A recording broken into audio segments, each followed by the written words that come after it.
Bagaimana cara menyebut pengetip kuku dalam bahasa Inggeris? A. Makeup brush. B. Lipstick tube. C. Nail clipper. D. Scissors.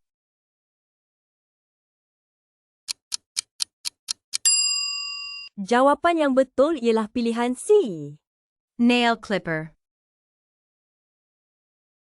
Bagaimana cara menyebut berus solek dalam bahasa Inggeris?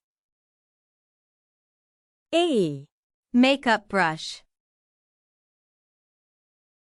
B. Nail clipper. C. Lipstick tube. D. Hairbrush.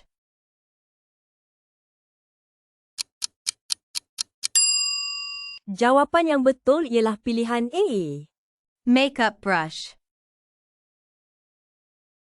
Bagaimana cara menyebut tiup gincu dalam bahasa Inggeris? A. Nail clipper. B. Lipstick tube. C. Makeup brush. D. Hairbrush.